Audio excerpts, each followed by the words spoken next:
Всем привет, ребята! Сегодня мы с вами разберем обновленное событие «Бродячий театр».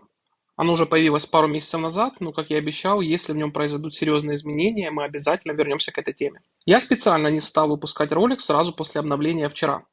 Сначала собрал информацию, посмотрел, как к событию подходят другие блогеры и игроки, параллельно обсудил все в нашем чате телеграм-канала и сделал для себя определенные выводы.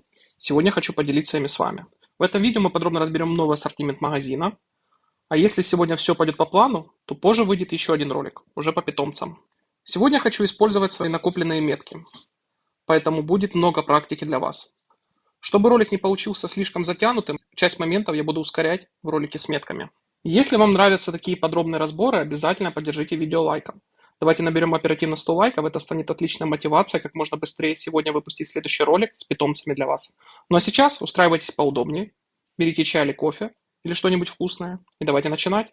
Честно говоря, я ожидал, что разработчики изменят это событие, как они ранее сделали с красками разноцветного льда.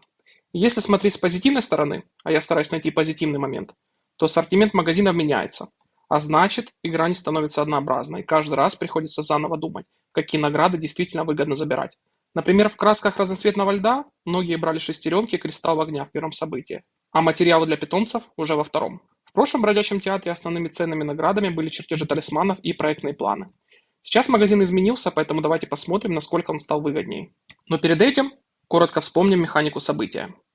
Если сравнивать с прошлым запуском, то, насколько я заметил, вероятность немного снизилась. При обычном исследовании шанс успешно подняться составляет всего лишь навсего 19,4%.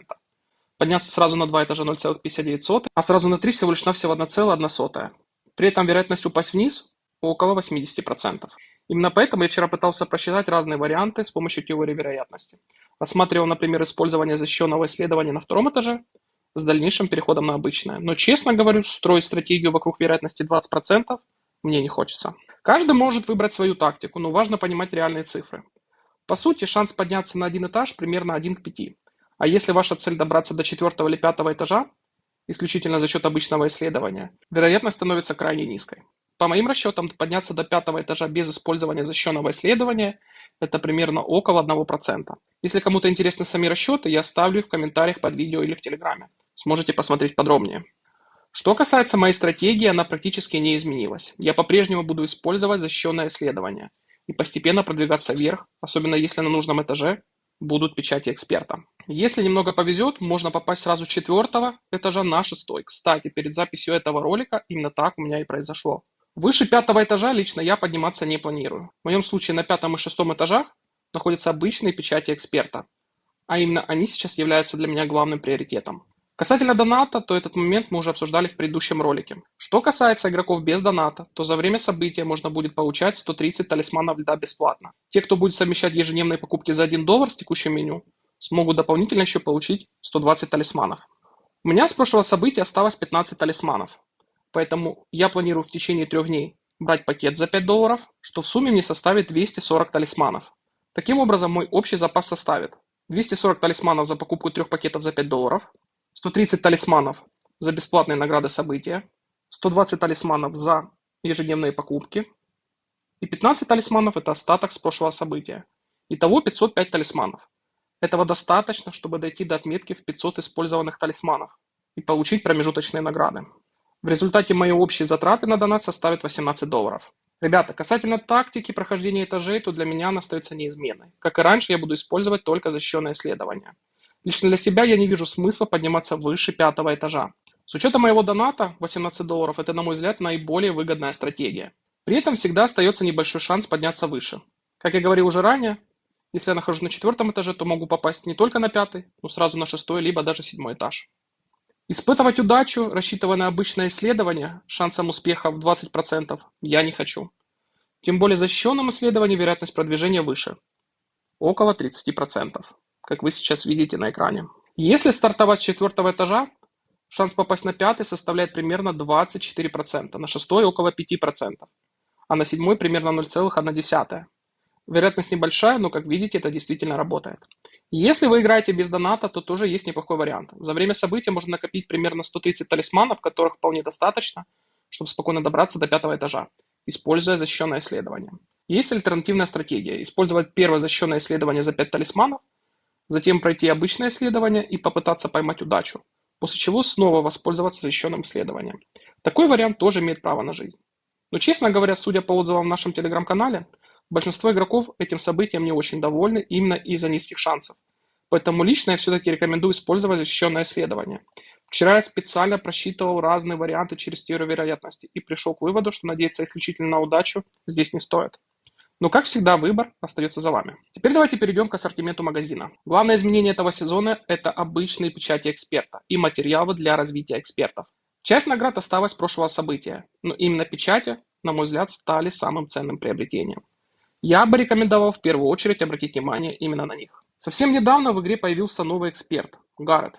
Вы все уже знаете его первый навык. За каждые 100 обученных войск можно получать специальные кованые сундуки с ежедневным лимитом. В моем случае ежедневно получается 18 сундуков. Если копить их 5 дней, то выходит 90 сундуков, которые можно потом открыть за один раз. Конечно, шанс получить классные награды небольшой, но он есть. Помимо различных бафов, можно даже получить 100 кристаллов огня. Поэтому возникает вполне логичный вопрос, почему бы не вложиться Гаррета, если он у вас доступен? Не получать эти награды каждый день? Конечно, прокачка экспертов – удовольствие не дешевое. Чтобы открыть 5-й уровень навыка, необходимо довести отношения с экспертом до 3-го уровня знакомства. А это требует 210 обычных печатей эксперта.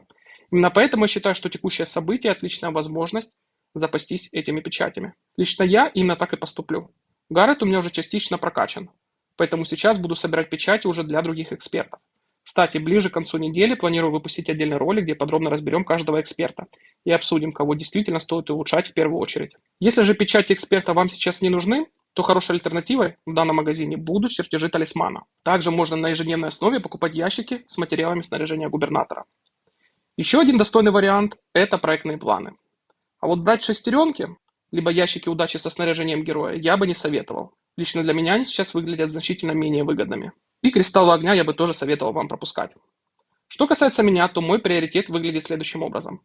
Это обычные печати эксперта, книги знаний, чертежи талисманов, проектные планы с ящиками материалами снаряжения губернатора. Да, книги знаний тоже очень важны. Одних печатей недостаточно. Без книг вы все равно не сможете полноценно прокачивать навыки экспертов. А вот ресурсы для повышения промежуточного уровня экспертов я покупать не собираюсь. Со временем они накопятся сами. А вот печати и книги знаний всегда будут в дефиците. Также я не вижу особого смысла тратить валюту события на мифическое снаряжение героя. На мой взгляд, стоимость слишком высокая. И как уже говорил ранее, кристалл огня тоже нет смысла брать, так как с небольшим шансом, но все же, можно получить их благодаря ящикам с навыка Гаррета. Напишите обязательно в комментариях, что вы думаете о обновленном бродячем театре, а точнее о его новом ассортименте, и какую стратегию вы выбрали для себя. Да, моя тактика может показаться не самой дешевой, но я считаю, что именно она позволяет максимально эффективно использовать вложенный донат и получать наиболее ценные награды.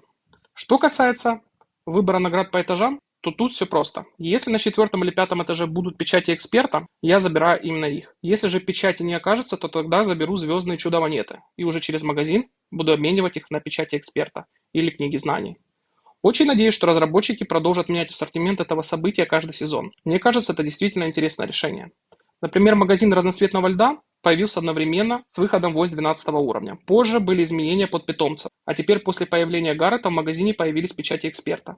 Поэтому вполне возможно, что в будущем ассортимент снова изменится под новые игровые механики. Если ролик оказался для вас полезным, обязательно поддержите его лайком. Это действительно помогает развитию канала и мотивирует выпускать мне для вас больше подробных гайдов. Ну а я пошел готовить для вас следующее видео. Всем спасибо за просмотр, всем удачи в событии, всем пока-пока.